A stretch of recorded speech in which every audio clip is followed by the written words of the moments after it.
Lá no país, muita gente criava ovelha, e carneiro, e bode também, e jumento também. Quando eu estive lá na região, a gente passava de ônibus para visitar lugares mais distantes, e a gente via aqueles rebanhos de ovelhas assim, na beira da estrada.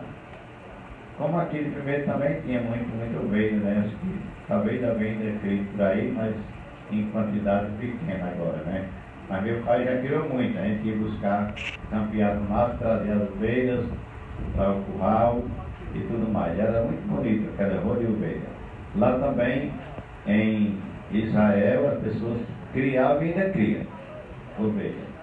Por isso que Jesus pega esse costume, essa cultura, e vai comparar, que eles chamavam de pastor, nós aqui chamamos de vaqueiro, né? Vaqueiro das ovelhas, vai dar no meio, que é quem cuida das ovelhas. E aí Jesus compara que o pastor agora vai cuidar do rebanho do povo. Chama a pessoa também de ovelha no bom sentido, né? Por isso que ele vai dizer: as minhas ovelhas escutam a minha voz, eu as conheço e elas me seguem.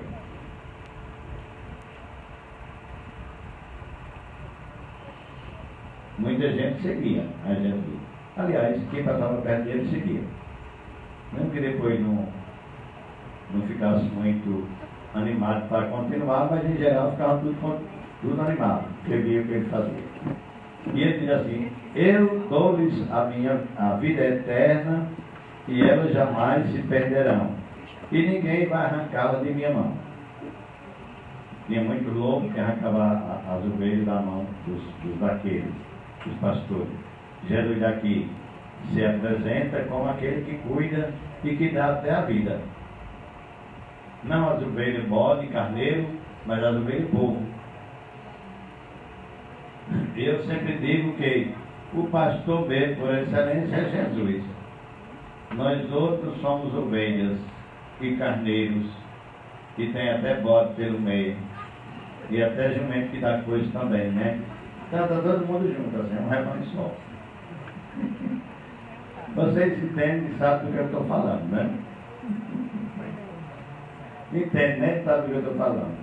Tem gente boa, tem gente ruim, tem gente mais ou menos, tem gente grande, tem gente pequena, tem gente de todo jeito. Pois é, e o pastor deve olhar e cuidar de todos, mesmo aqueles que não cuidam. E eu também estou preocupado, eu entendi desde o começo, mas eu digo agora. E também Jesus vai dizer que meu Pai me deu estas ovelhas. Ele que me deu, ele é maior do que eu, e maior do que todos. E ninguém arranca essas ovelhas da mão do meu Pai, porque eu e o Pai somos um. Ele faz esse gancho assim: eu e o Pai somos um. Como é que eu e o Pai podem ser um? Pois é, age do mesmo jeito. Pai e o Filho aqui estão bem unidos e protegendo as ovelhas, protegendo as pessoas, mesmo aquelas que se recusam muitas vezes. O texto da segunda leitura é livro do Apocalipse. Também foi São João que escreveu. Esse livro é de difícil compreensão. É o derradeiro livro que está na Bíblia, na Sagrada Escritura. E eu fico muito espantado quando a pessoa começa a ler. Começou a ler, né? Ler a Bíblia e começa pelo Apocalipse. Ele começou errado, porque a gente não começa as coisas do fim, né? É aquela história, a gente tem que começar do começo, né? Tem que ver quem diz: quando é que eu começo? Começa do começo, mas as pessoas começam do fim. Aí fica complicado. Por quê? Porque é um livro de difícil compreensão, que São João usa muitas figuras de linguagem, muitas comparações, muitas metáforas. Tem hora que ele fala as coisas da terra, tem hora que ele fala das coisas do céu, e tem hora que ele fala das coisas nem da terra nem do céu. Está um pouco intermediário assim. Então não é tão fácil compreender o livro do Apocalipse, são 22 capítulos. Porque São João escreveu para as comunidades cristãs que moravam na Ásia Menor, do outro lado do mundo. Lá ao redor do ano 100 depois de Cristo, quando as comunidades cristãs, não era muita gente não, mas vivia assim, aflita, oprimida por causa dos impérios romanos e companhia, os impérios que se sucediam e matavam muita gente. Por isso não podia falar às claras, tinha que falar por meio de comparações. Quem falasse às claras, dissesse qualquer coisinha assim contra o império, o que acontecia? Mandava cortar a cabeça. Pronto, mal na cabeça, muita gente morreu. Por isso que João fala em figuras. Agora, ele traça as coisas assim, um paralelo da terra e do céu. Nesse texto ele começa dizendo: eu, João, fala na primeira pessoa, né? Vi uma multidão imensa de gente de todas as nações, tribos, povos e línguas, e que ninguém podia contar. Ele traz assim como se fosse uma imagem do céu. Estavam de pé diante do trono e do Cordeiro. O trono e o Cordeiro. Ele fala de Deus. Trajavam vestes brancas e traziam palma na mão. Todo mundo de branco e batendo palma. Não era palma do lugar de comer não, mas batia palma, né? Eita, e esse povo estava fazendo tudo isso. E ele diz: então um dos anciãos, que era pessoa idosa, disse: esses são os que vieram da grande tribulação.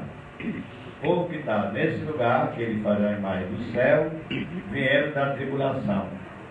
Falando da terra, porque a terra tem tribulação, né? No céu não tem mais tribulação, mas na terra a gente vive o tempo todo sacolejando, como se diz, né? Tem hora que sacoleja demais. Pois bem, vieram da grande tribulação. Lavaram e alvejaram as suas roupas no sangue do Cordeiro. Quando Jesus é morto na cruz, ele lava os pecados da humanidade com o sangue. João, em vez de dizer o pecado, diz as roupas. Mas alguém pode dizer: como é que uma roupa lavada em sangue fica branca? É uma imagem que ele usa, é figurado, né? Porque se fosse assim, real, uma roupa lavada de sangue não pode ficar branca, né? Ela fica mais suja ainda, né? A gente leva um corte e mela a roupa de sangue. Pois bem, quando chega em casa tem que lavar. Mas ele quer dizer, lavou os pecados. Por isso que ele usa estas imagens assim. É uma linguagem figurada, que os literatos chamam de metáfora, né? Pois bem, por isso estão diante do trono de Deus e lhe prestam culto dia e noite no seu templo. Agora falou a coisa de sério. Essas pessoas nunca mais terão fome nem sede. Aí é bom. No céu não vai ter mais gente que passe fome nem sede. Até porque o céu é outra realidade dessa daqui, né? É diferente. Lá ninguém vai comer nem beber. Porque esse corpo nosso não vai para lá. E quem é que vai? Vai o Espírito, né? Esse corpo vai ficar no pó. Ele é pó. Mas o Espírito vai louvar. É interessante. Agora, eu fico também muito desconfiado, porque tem um bocado de pregador, até padre, e pastor, e um bocado de gente por aí, que vai ler o livro do Apocalipse e faz um bocado de medo das pessoas. O livro do Apocalipse foi um livro de revelação, não foi escrito para fazer medo das pessoas. Eles não entendem o que é que aquela imagem quer dizer, aí bota fazendo medo. Não precisa ter medo. De jeito nenhum. É preciso ter amor. É preciso viver diferente, né? Mas Tem gente que diz, ó, é o bicho mesmo. Quando fala de dragão, é o bicho mesmo. Vai pegar você e triturar. Vai moer que nem boimim na máquina. Deixa da boimim, mas você sabe o que é. Não, o livro Apocalipse está dizendo isso. Ele está fazendo uma comparação para que as pessoas saiam das dificuldades. Então, ajude as pessoas a compreender e viver melhor.